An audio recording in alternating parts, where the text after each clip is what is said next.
Been होई, कौन सवारे गोर श्री राधे, नीरे कृपा की हो भलो बुरो जैसो तिहारो, तुम बिन को ना हेतु हमारो, भानु दुलारी सभिलो हमारी, मैं शरण तिहारी, पतितन सिर मोर श्री राधे, कीजे कृपा की हो गोपी प्रेम की भिक्षा दीजे, कैसे हूँ मोहि अपनो कर लीजे, गोपी प्रेम की भिक्षा दीजे, कैसे हूँ मोहि अपनो कर लीजे, तुम गुण गावत दिवस बितावत, मृगबरी भावत, मैं हूँ प्रेम विभोर श्री राधे, कीजे कृपा की ओर श्री राधे, कीजे कृपा की ओर श्री राधे, कीजे कृपा की ओर।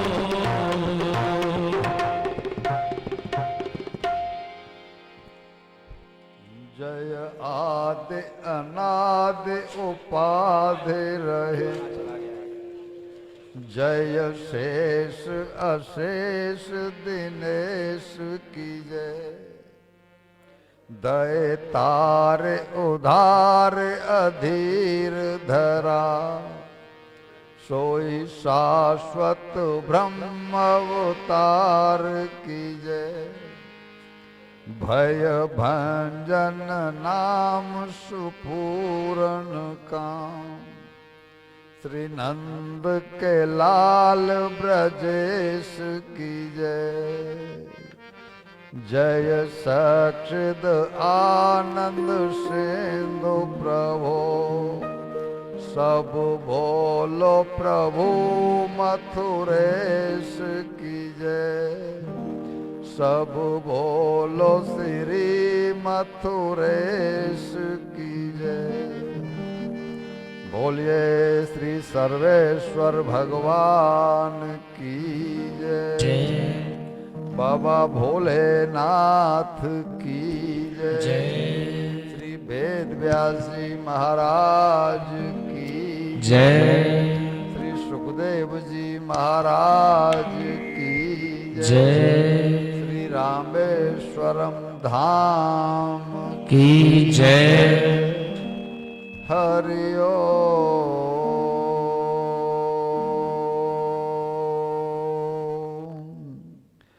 नमः पार्वती पतये हर हर हर महादेव।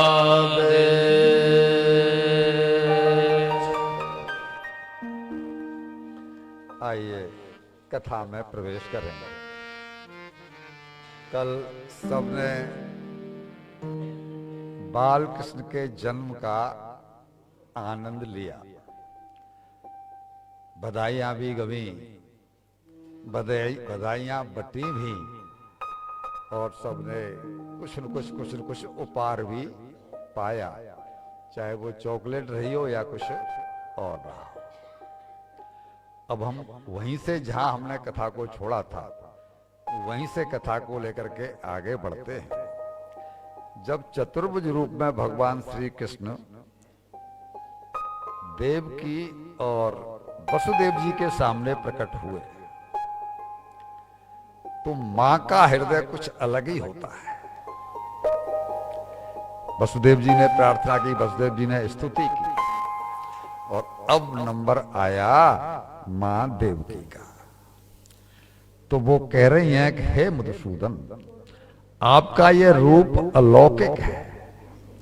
आप अपने इस शंख चक्र गदा और पद्म की शोभा से जो युक्त स्वरूप है इसको छुपा लीजिए। मां, क्यों? अच्छा नहीं लग रहा? कि नहीं मधुसूदन, बहुत अच्छा लग रहा है, इसीलिए तो कह रही हूं कि इसे छुपा लीजिए। क्यों? बोला ये कंस मेरा जो भाई है ना बहुत दुष्ट है। तुम्हारे 6 भाइयों को ये पहले मार चुका है। जैसे ही सुनेगा कि तुम्हारा जन्म मेरे उधर से हुआ है, दौड़ता हुआ लेकर आएगा तलवार लेकर के और तुम्हें मार देगा। मां है। भाई जी, संभव हो सके तो मोबाइल को साइलेंट पे कर लो, और भले ही मत करो, साइलेंट पे तो कर लो, तो मालूम पड़ ही जाता है। तो आप इस अपने रूप को छुपा लो, वरना कंस आपको मार देगा। मां है ना देवकी, मां का हृदय कुछ अलग ही होता है। मां ऐसी ही होती है। और इन्होंने अभी देखिए कि इन्होंने वसुदेव जी को अभी अभी स्तुति करते हुए देखा है कि आप ये हैं, आप ये हैं, आप ये हैं। खुद भी कह रही हैं हे मधुसूदन। लेकिन जैसे ही मां का ख्याल आया कि ये मेरा पुत्र है, तो मन में भाव आ गया कि इसको कुछ अनहोनी न हो जाए मेरे बेटे के साथ। विश्वनाथन कह रही हैं, मधुसूदन कह रही हैं, फिर भी मां तो जी बात ही कुछ अलग है। मां तो मां होती है।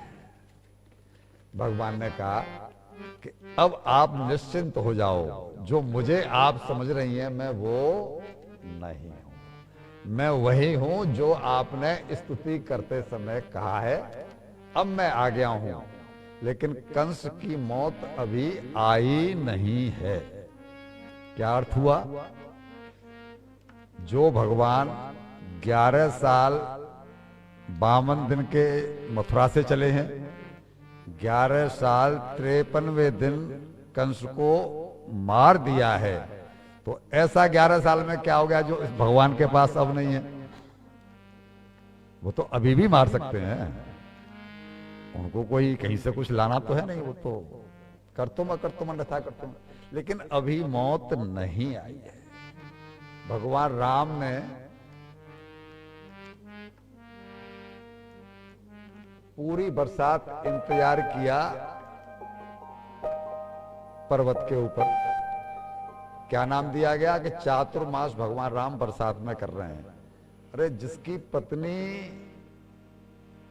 का अपहरण हो गया हो और उसे पता हो कि मेरी पत्नी वहां पर है, वो तो जामवंत जी ने बता ही दिया है कि वो वहां पर हैं। हनुमान जी भी पता लगा करके आ चुके हैं कि वो वहां पर हैं, और वो फिर भी इंतजार कर रहे हैं। इसका अर्थ क्या हुआ कि मौत जब तक नहीं आई है तब तक मौत नहीं आएगी। व्यक्ति मर नहीं सकता। भगवान भी किसी को एक श्वास पहले उठा नहीं सकते। ये डर हमारा बेकार है कि कहाँ खाएंगे, कैसे खाएंगे, कहाँ रहेंगे, ये हो गया तो वो हो गया तो। इन सब से हम छुटकारा जब तक नहीं पाएंगे तब तक भक्ति में प्रवेश भी तो नहीं कर पाएंगे। हम कहना ये चाहते हैं। तो इन्होंने कहा कि मैं आऊंगा वापस, जल्दी आऊंगा, लेकिन अभी तुम मुझे यहां से और नंद बाबा के यहां पहुंचा दो। और वहां पर योग माया ने जन्म लिया है उनकी पुत्री के रूप में, और उस पुत्री को ला करके और यहां अपने पास रखना। इसके बाद की भूमिका मैं आपको नहीं बताता हूं कि क्या होगा। जैसे ही मां ने रोना पीटना किया कि अभी तो मैंने आपको आंचल से भी नहीं लगाया। मां की ममता की पूर्ति तब तक नहीं होती जब तक कि मां बालक को हृदय से लगा करके स्तनपान नहीं करा लेती। अभी तो मैंने आपको आंचल से भी लगाया। मां सारे काम करना, लेकिन इस समय मुझे यहां से नंद बाबा के यहां पहुंचाओ। और जब इन्होंने ये मानस बनाया तो योग माया उधर जन्म ले चुकी है, और योग माया के प्रभाव से और द्वारपालों की चेतना हर ली योग माया ने। दरवाजे अपने आप खुल गए, द्वारपाल सारे सो गए, इनकी हथकड़ी बेड़ियां सब टूट गईं। अब एक प्रश्न का उत्तर दीजिए कि ये सब क्यों हो गया?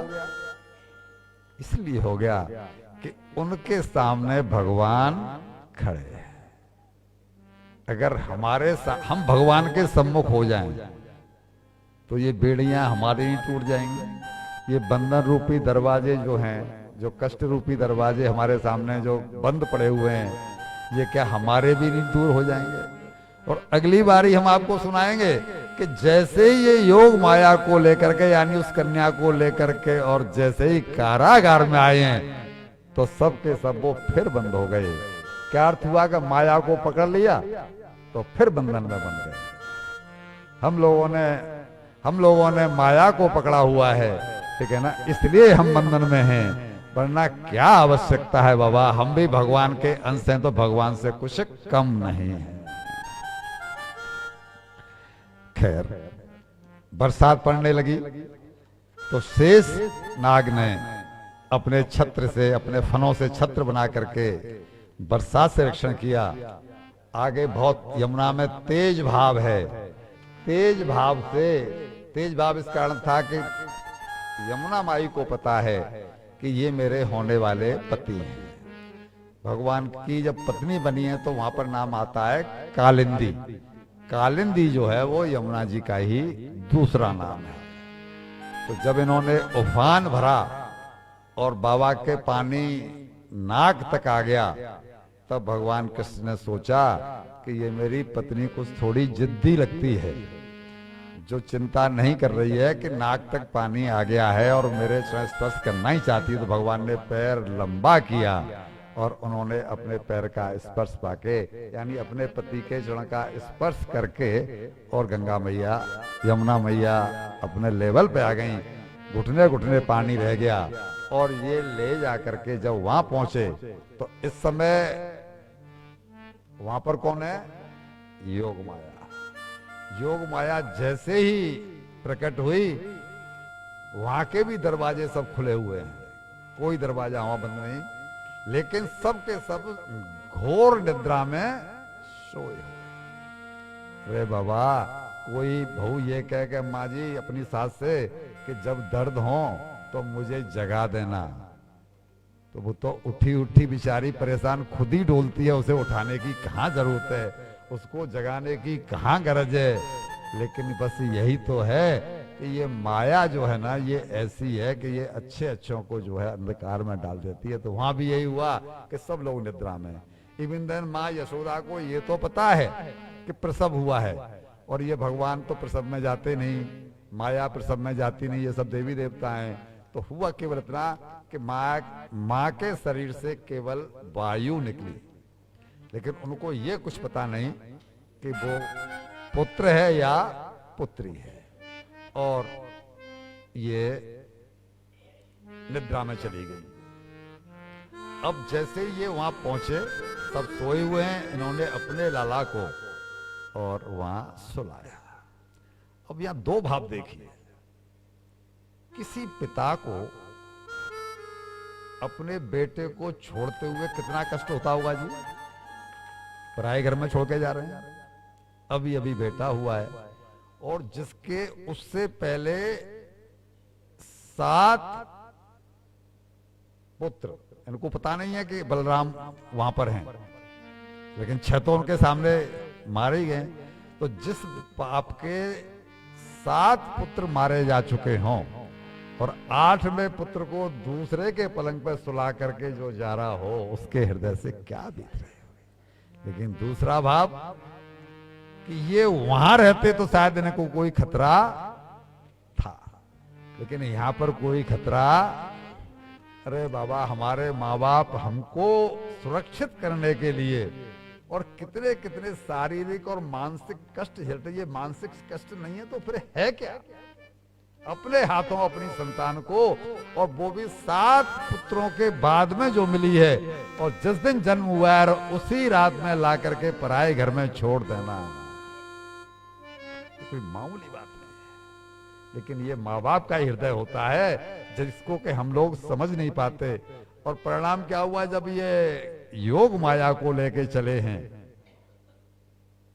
और जैसे ही प्रवेश किया, जो हमने आपको सुनाया, इनके हथकड़ी बेड़ी फिर लग गई और दरवाजे अपने आप बंद हो गए।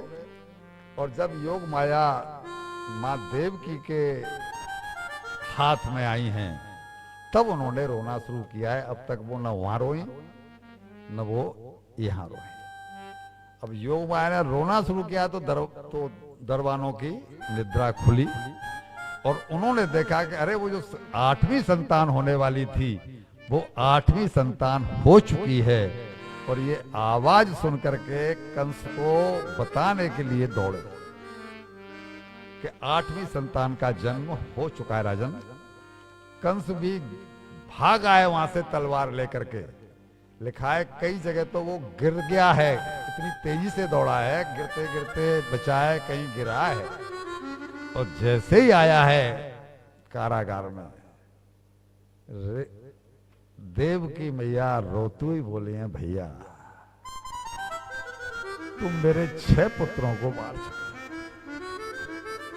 7वां पुत्र मेरा गर्भ खंडित हो गया भैया, ये 8वीं तो कन्या है, मैं तुम्हारी छोटी बहन हूं, मैं तुम्हारे बंधन में हूं, कम से कम इस कन्या को तो मुझे दे दो, इसे तो मत मारो, इससे तो तुम्हें कोई खतरा नहीं है। लेकिन दुष्ट हृदय नहीं चेत, कितना भी उसे समझा लो। और पैर पकड़ के जो इसने उस कन्या को चट्टान पर मारने का प्रयास किया है पटक करके, वो तो योग माया थी अपनी अष्टभुजाओं के साथ, और ऊपर जाके प्रकट हो गई और अपनी 8 हाथों में खड़ग लिए हुए योग माया ने भविष्यवाणी की कि देख तू मुझे बेकार मारना चाहता था और तूने इन दोनों को तो बेकार बांधा हुआ है, तेरा काल ब्रज में जन्म ले चुका है, तेरी मौत उसी के द्वारा होने वाली है, तो इनको तो बेकार कष्ट दे रहा है। तेरे पूर्व जन्म का शत्रु ब्रज में कहीं जन्म ले चुका है, इसको बड़ा पश्चाताप हुआ है कि ये मैंने क्या कर दिया। और ये फिर वसुदेव देवकी से कंस ने क्षमा मांगी। ये कहा है कि मुझे पता नहीं था कि विधाता भी झूठ बोलता है। आकाशवाणी हुई, वो वाणी किसकी है? विधाता भी झूठ बोलते हैं, मुझे पता नहीं था, तुम दोनों तो निर्दोष हो, मैंने तुम्हें व्यर्थ कष्ट दिया। और इसने आत्मा अनात्मा के संबंध में बहुत लंबा चौड़ा भाषण दिया है, वेदांत का इसने ज्ञान बघारा है। लेकिन इसके मन में वैराग्य आया कि ये मैंने गलत कर दिया और अपनी बहन को सताया, और ये एक कन्या की मेरे हाथों से हत्या हो गई, जो कन्या देवी थी। ये जब तक तो मानस इसका बना रहा, जब तक के जेल के अंदर था। क्यों? अभी अभी थोड़ी देर पहले ही वहां से भगवान कृष्ण जन्म लिया और भगवान कृष्ण वहां से गए हैं। हम लोगों का भी वही वाला है, जैसे ये जेल में से बाहर गया, इन्होंने इन दोनों को मुक्त कर दिया कि आप अपने महल में जाओ, आपका तो कोई दोष है नहीं, ये वेदांत का उपदेश करके। और जैसे ही ये महल उससे कारागार से बाहर निकला, कारागार में भगवान के परमाणु थे, तो इसका मन निर्मल हो गया था कुछ समय के लिए।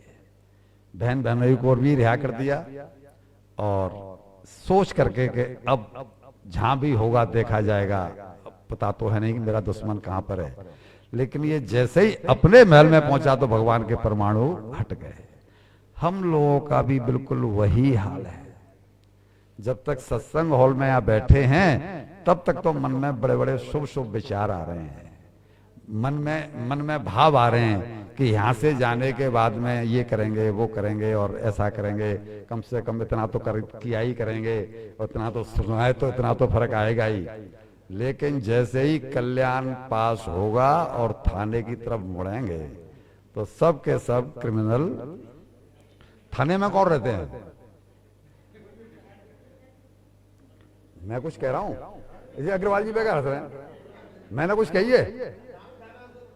तो थाने में रहते ही वो हैं तो फिर वो कोई करेगा क्या जी?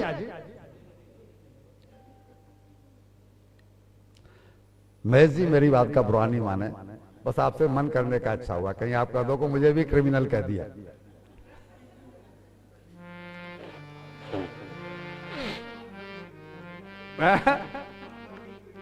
अच्छा आइए आगे आइए ना, आप लोग पीछे क्यों बैठे?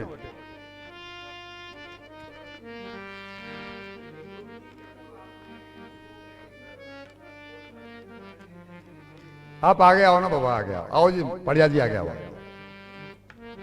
एक दो कुर्सी और डाल दो भाई, एक दो कुर्सी और।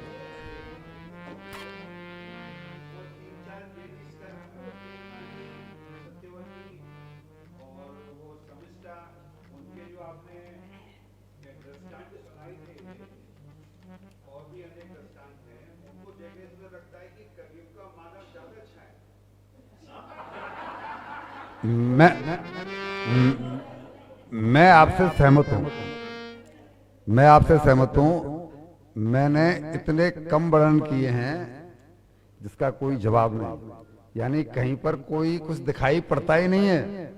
जिसको देखो वो एक दूसरे को काटने में लगा है, पीटने में लगा है, इसने उसको घेर लिया, उसने उसको घेर लिया। सही बात है, पूरा प्रताप है। कलयुग का मानव काफी अच्छा है, और कलयुग के मानव को केवल भगवान का भजन कर ले तो ही बात बन जाती है। बहुत ज्यादा पुण्य सुनने और ये यज्ञ वज्ञ करने की भी जरूरत नहीं है, केवल सम्मुख हो जाए बस, इतना ही काफी है। दो बातन को याद रख, यदि चाहे कल्याण। नारायण कवि का श्लोक दोहा है ये। नारायण एक मौत को और दूजे श्री भगवान। अगर भगवान याद है यानी ईश्वर सब कुछ देख रहा है, केवल इतना ही याद हो तो हमसे पाप हो ही नहीं सकता है। और जब ईश्वर देख रहा है तो पहले हम ईश्वर को देखेंगे, तब तो हमें मालूम पड़ेगा कि ईश्वर देख रहा है। और जब हमारी दृष्टि ईश्वर पर है तो हमारे कल्याण में फिर संशय कैसा? भाई मुझे अग्रवाल जी देख रहे हैं तभी तो मुझे मालूम पड़ रहा है कि मैं इनको देख रहा हूं, तभी तो मालूम पड़ रहा है कि ये मुझे देख रहे हैं। अगर मैं इनको देख नहीं रहा होता तो मुझे कैसे मालूम पड़ता? तो अगर हम ये सोच रहे हैं कि ईश्वर सब कुछ देख रहा है तो हम ईश्वर को देख रहे होंगे, तब तो मालूम पड़ेगा कि ईश्वर देख रहा है। तो जब ईश्वर को हम देख रहे हैं तो न पाप बनेगा और न ईश्वर का विस्मरण होगा। और जो विस्मरण ही दुख का कारण है, स्मरण तो आनंद है, उसका तो कहना ही क्या। आपने बिल्कुल सही ध्यान खींचा है, लेकिन हम जिस चौकी पर बैठे हैं वहां बैठ करके इस बात को नहीं कह पाते। बाकी आपका भाव सराहनीय है और सत्य है। तो अब ये जेल में से तो चला गया, कारागार में से, और जब वहां पहुंचा तो इसकी जो चंडाल चौकड़ी है राक्षसों की, और जब रात को क्लब में टेबल सज गई, समझ गए ना अर्थ? टेबल सज गई और सब लोगों ने फिर इसके बल की प्रशंसा की और इसको इतना झाड़ पर चढ़ा दिया, पुदीने के झाड़ पर, और कहने लगे कि कंस भैया आगे बढ़ो, हम तुम्हारे साथ हैं। अच्छा, उसके साथ ही यहां भी कितने हैं? अभी सबने बोला है ना, हम तुम्हारे।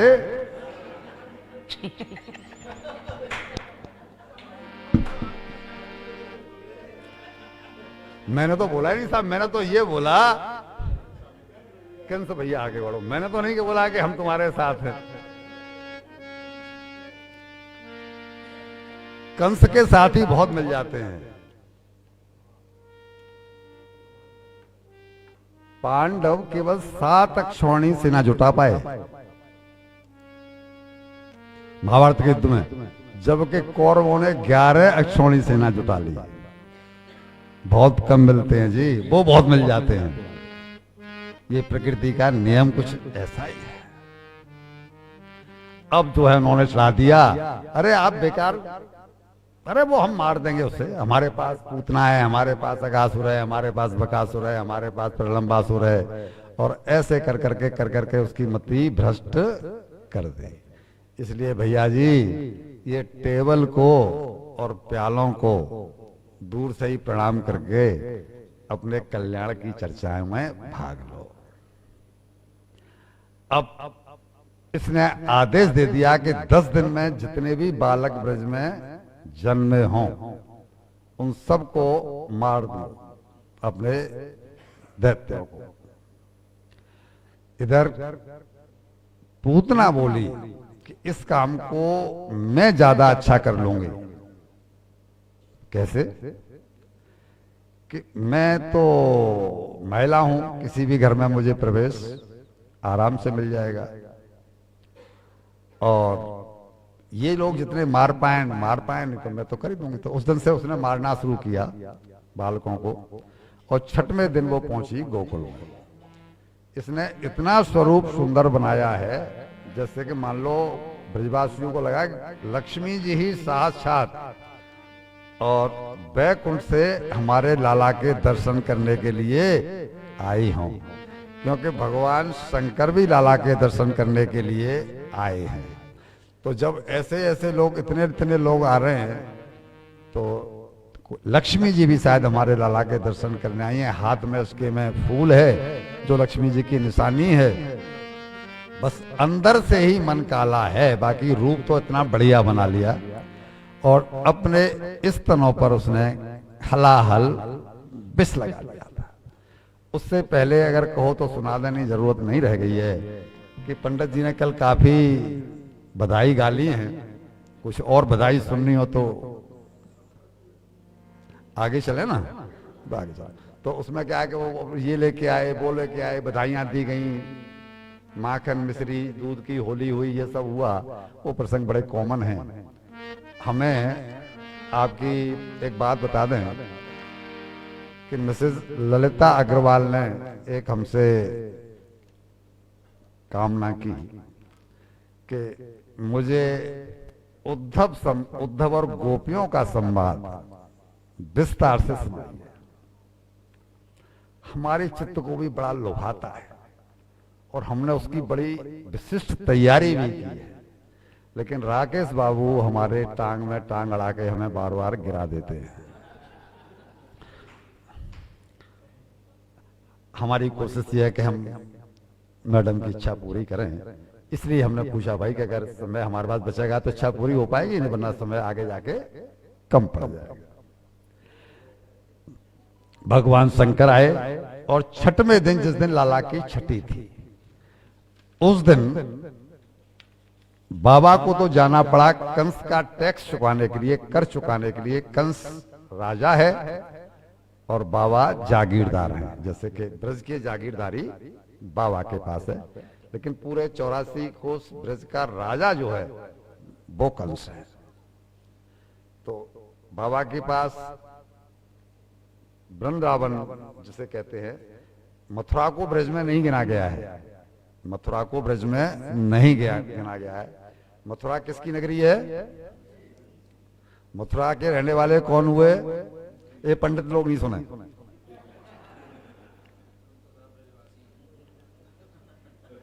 भाई इनसे माफी मांग ले कि भाई आप लोग मत सुनना। तो बाबा को तो वहां जाना पड़ा और पीछे से ये आई है। अब पीछे से आई है तो जब जैसे ही भगवान की दृष्टि इसके ऊपर पड़ी, भगवान लेटे हुए हैं पाल ले, बाल कृष्ण लेटे हुए हैं। मैं जहां भगवान कहूं उस जगह पे बाल कृष्ण ही आप समझिए। मेरा प्रयास यही होगा मैं बाल कृष्ण ही कहूं, लेकिन मेरे मुंह से जल्दी से भगवान निकलता है, क्योंकि कथा करते समय तो बाल कृष्ण आता है, वैसे तो हम जब तो भगवान ही भगवान रहता है, तो वही वही कभी मैं भूल कर सकता हूँ। तो इन्होंने जब सुंदर युवती का रूप लेकर के महल में प्रवेश किया, पूछते पूछते ये पहुंच तो गई वहां पर, और इतना दिव्य श्रृंगार और रूप अपना बनाया कि यशोदा मैया और रोहिणी जी भी यही लगी कि ये तो कोई विशेष और विशेष मेहमान है। उन्होंने भी उसको नहीं रोका। और जब जहां पालना में बालकृष्ण लेटे हुए हैं, जब ये वहां पहुंच गई तो बालकृष्ण की दृष्टि इसके ऊपर पड़ी और भगवान ने जान लिया कि ये तो पूतना है और ये मुझे जहर पिलाने के लिए आई है, और मैं ब्रज में आया हूं माखन मिश्री और खुरचन खाने। ब्रज में जाओ और खुरचन नहीं खाओ तो मजा नहीं आता ब्रज में जाने का। तो मैं यहाँ पर ये आया हूं इसके लिए, और ये मुझसे प्रेमी का रूप धारण करके दुश्मनी निभाई है, इसलिए वहां भगवान ने आंखें बंद कर ली। भैया जी, जहां प्रेम वहां पर्दा नहीं, यही प्रेम की रीत। आज ये चीज हम भाई भाइयों में नहीं देखते, देवरानी जेठानी में नहीं देखते, बहन बहनों में नहीं देखते। पर्दा है, और पर्दा है तो वो छुपता तो है नहीं, मालूम पड़ जाता है। कोई मुंह से भले ही नहीं कहे, इस दोहे को हमने जानबूझ के कहा है। बहनों में प्रेम नहीं, देवरानी जेठानियों में प्रेम नहीं, भाई भाइयों में प्रेम नहीं। तो यहाँ क्लियर लिखा है, प्रेम जहां वहां पर्दा नहीं होता। पर्दा नहीं, यही प्रेम की रीत। प्रेम संग पर्दा जहां, वह बैरी की रीत, वह बैरी की रीत है। इससे जितना बच सकते हैं हम उतना बचना। जो महेश जी ने कहा कि और सब उन युगों से बहुत बढ़िया है, लेकिन इन युगों में जो घर घर में जो कलह है, बिखराल है, ये बहुत ज्यादा है। उस समय ऐसा नहीं था, लोग भ्रष्ट थे ये माना, लेकिन ऐसा नहीं था। देवताएं तो सब देवता एक हैं, दैत्य हैं तो सब दैत्य एक हैं। आज तो हालत ये है कि बड़े भाई के यहाँ क्या हो गया छोटे भाई को पता नहीं है, छोटे भाई को किस मुसीबत में पड़ा हुआ है ये बड़े भाई को पता नहीं है। ये मनों में ये भेद क्यों है? ये पर्दा है इसलिए। अरे भाई, छोटा बात बड़े के काम आ जाता, बड़ा शायद छोटे के काम आ जाता, लेकिन जब एक दूसरे को पता ही नहीं पड़ रहा तो कोई काम कैसे आवे, और बात कोई छुपती नहीं है। ये बचे इससे हम। क्योंकि पूतना देखने में सुंदर थी, जैसा हमने बताया, तो यशोदा मैया ने मना नहीं किया और वो आई, और जैसे ही किसी काम से वो अंदर गई, इसने लाला को उठाया और अपना स्तन उनके मुंह में दे दिया। हमने यहां से गद्य में नहीं पद्य में लेने का एक छोटा सा प्रयास किया है। हमारे भावों को आप उसी दृष्टि से समझना। मैंने अपना प्रयास किया है, लीला सब आपकी समझी हुई है।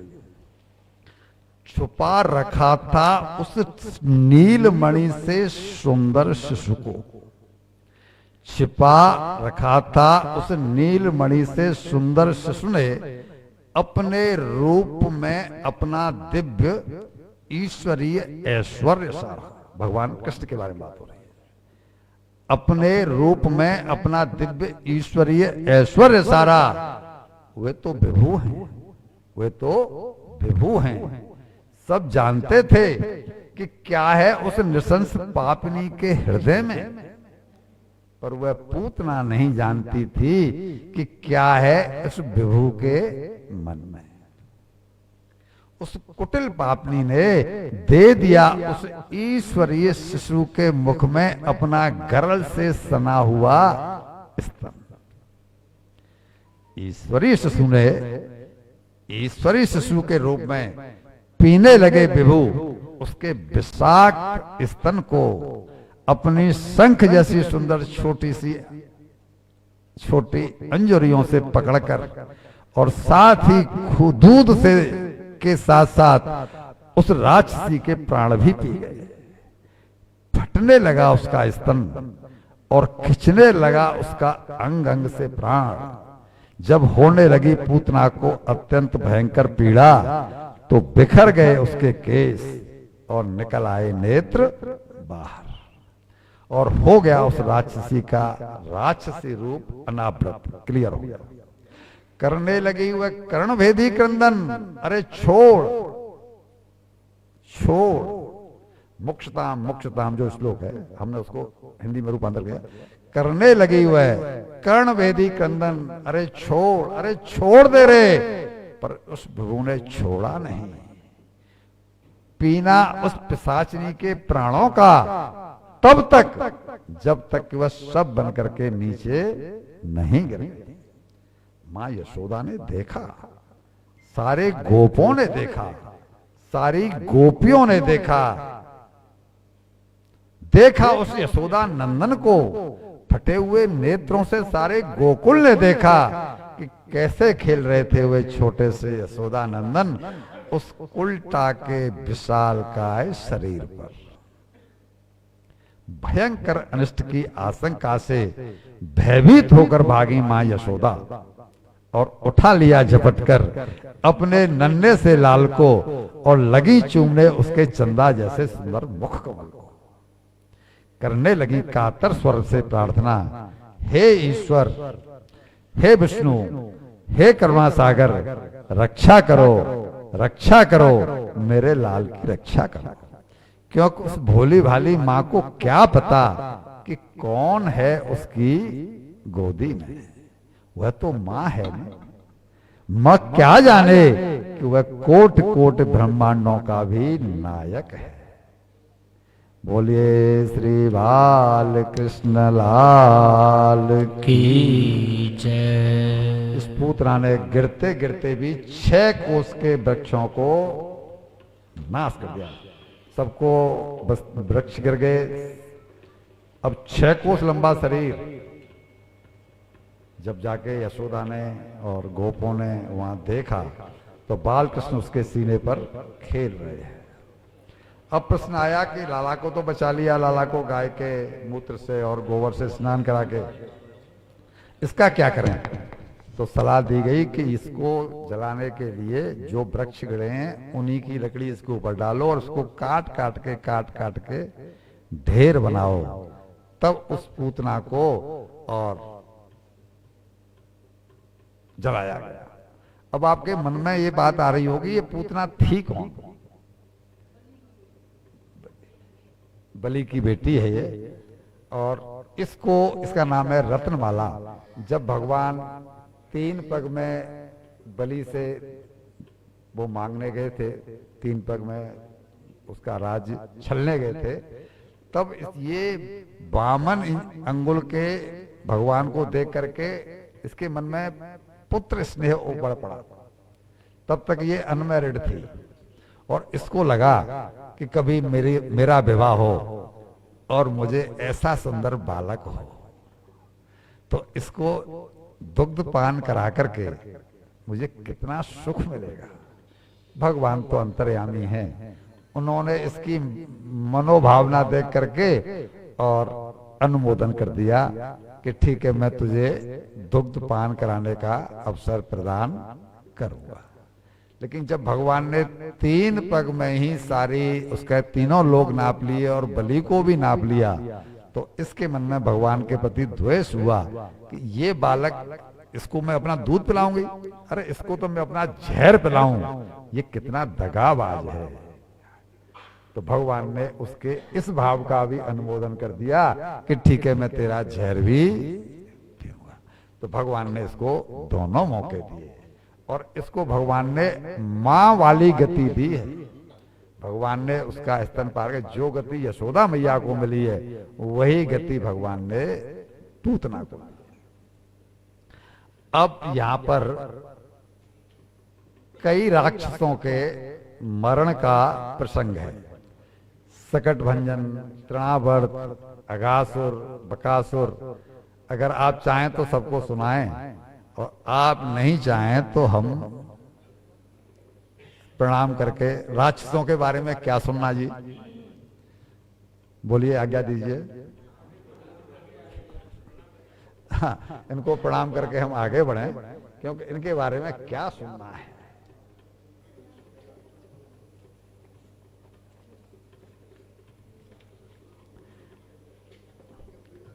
एक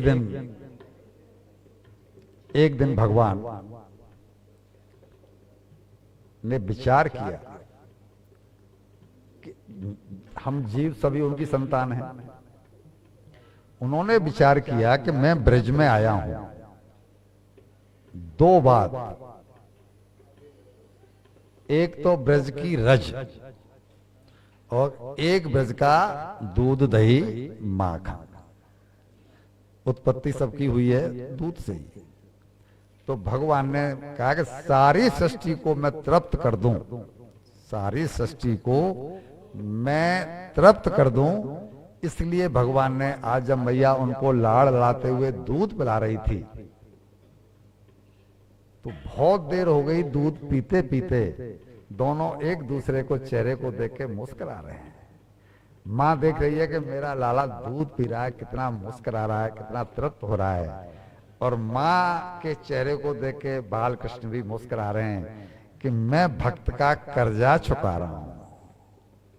बालक बने हैं तो भक्ति किए, तभी तो यशोदा मैया को ये सौभाग्य मिला है।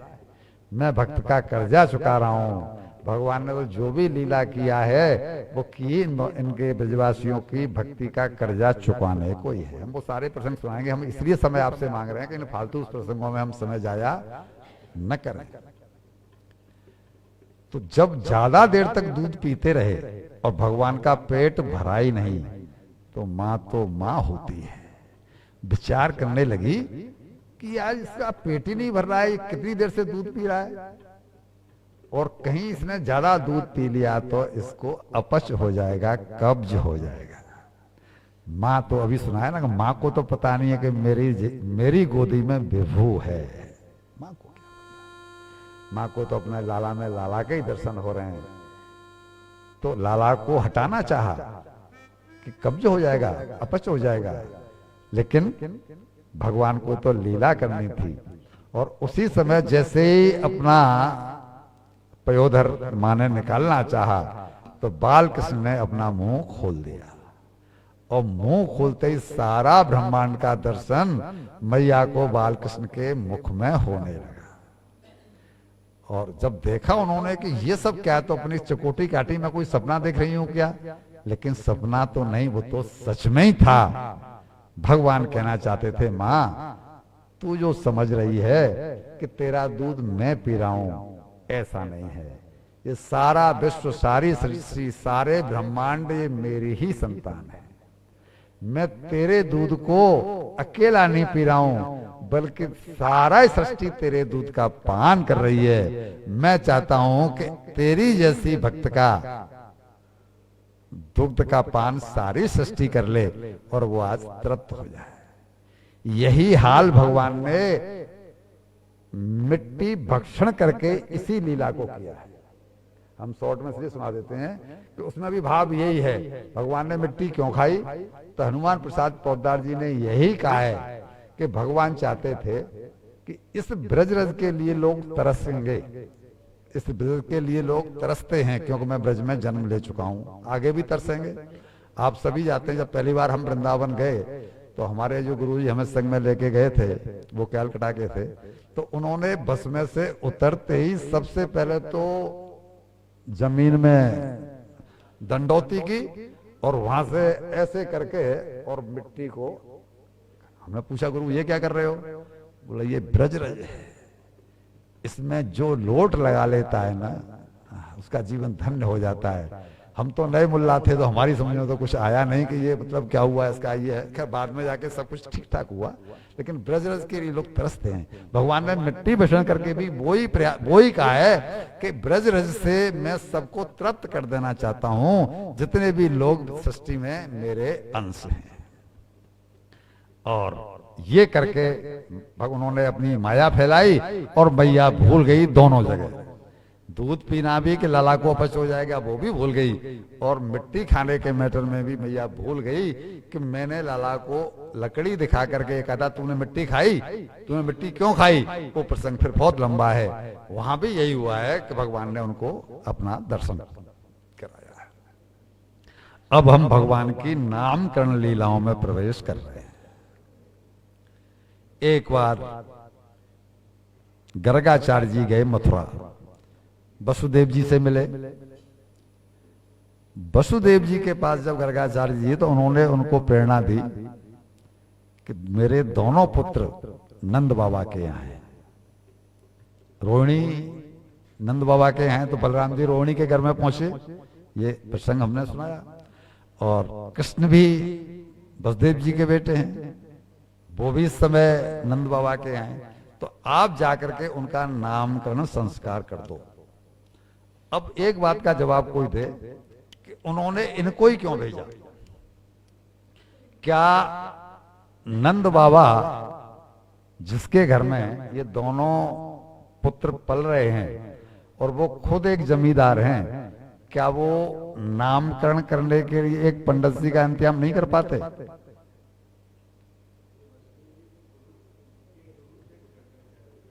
ये नंद बाबा हैं वैश्य कुल में, नंद बाबा हैं वैश्य, और वसुदेव जी हैं यदुवंश के यानी यादव हैं। ये दोनों यदुवंश के हैं और यदुवंश के कुल पुरोहित हैं गर्गाचार्य। जब ये यहां पर आए तो नंद बाबा ने ये मौका देखा कि ये अच्छा मौका है कि गर्गाचार्य जी यहां पर आए हुए हैं, और गर्गाचार्य जी का स्वागत सत्कार करके उन्होंने ये निवेदन किया कि आप हमारे बालकों का नामकरण संस्कार कर दें। ये तो आए ही इसीलिए थे, लेकिन गर्गाचार्य जी ने उनको मना कर दिया कि नंद बाबा हम आपके बालकों का नामकरण संस्कार नहीं करें तो ही अच्छा है। बोले क्यों? कि देखो आप वैश्य हैं और मैं हूं यदु कुल का पुरोहित। अगर मैंने आपके बालकों का नामकरण संस्कार किया और कंस को मालूम पड़ गया कि गर्गाचार्य जी ने नामकरण संस्कार किया है तो उसका शक गहरा जाएगा कि हो न हो वो बालक जो आकाशवाणी वाला है वो कहीं कृष्ण ही तो नहीं है, आपके बालक को मुसीबत खड़ी हो जाएगी। तो नंद बाबा ने बोल दिया कि आपसे तो ज्योतिष विद्या का जो उदय हुआ है वो गर्गाचार्य जी से ही हुआ है, प्रणेता गर्गाचार्य जी ही हैं ज्योतिष विद्या के। बोला आपसे बढ़िया कोई व्यक्ति मुझे मिल नहीं सकता। हम ऐसा करते हैं कि उसे पता ही नहीं पड़ने देंगे, गौशाला में जाकर के नामकरण संस्कार कर लेते हैं। दोनों माताएं होंगी, दोनों बालक होंगे, और मैं होऊंगा और आप होंगे, हम केवल 6 लोग होंगे। और लेकिन आप ये मौका हमें अवसर दीजिए, मतलब हमको हमारे ऊपर कृपा करिए। वो तो आई इसलिए थे, गौशाला में गए, नामकरण संस्कार हुआ। इसमें भी हम बहुत ज्यादा नहीं जा रहे हैं। उनका नाम कृष्ण रखा गया, और भगवान के तो नाम अनेकों हैं। उनका नाम बल, राम और संकर्षण वो रखा गया, वो बलराम कहलाए और ये कृष्ण। इनके जाने के बाद में भैया ने कहा कि जो गुरुजी नाम रख के गए हैं वो मुझे तो जचे नहीं। क्यों? बोला ना कृष्ण मुंह टेढ़ा हो जाता है। आप कह के देखो कृष्ण। अच्छा, महाराष्ट्र के और गुजराती के लोग कृष्ण नहीं कह पाते, कृष्ण कहते हैं। कृष्ण गुजराती लोग भी कृष्ण कहते हैं, महाराष्ट्र लोग भी कृष्ण कहते हैं, वो कहीं नहीं पाते। और तो वो बोले कि मैं तो अपना नाम रखूंगी। बोला भाई तेरो नाम का है? बोले जी मेरो लल्लुआ, जी मेरो बलुआ, बलराम मेरो बलुआ, और जी कारो कारो जो है ना ये मेरो कन्हुआ। मैं तो अपने नाम या कलुआ और बलुआ, कलुआ या बलुआ या कनुआ या बलुआ, मैं तो जी नाम रखूंगी। बाबा बोले कि जो तेरी इच्छा सो रख, तेरे लाला है, तू कछु कर, हमने का मतलब है बाबा। और ऐसा कर करके इनका नामकरण संस्कार हुआ है। नामकरण संस्कार जब पूरा हो गया तो मैया बोली कि स्वामी जी भोजन का समय हो गया है, तो अब आप प्रसाद ग्रहण करो। तो गर्ग मुनि बोले कि यशोदा, मैं तो किसी दूसरे का हाथ का भोजन बना हुआ करता नहीं, मैं तो स्वपाकी हूं। तो कोई बात नहीं, आप खीर बनाओ, मैं आपको मक्खन देती हूँ, दूध देती हूँ और चकाचक मिश्री देती हूँ और केसर डाल करके खूब चकाचक आप खीर बनाओ। इन्होंने खीर बनाई है और खीर बना करके जो थाली में फैला करके और भगवान का भोग लगाने के लिए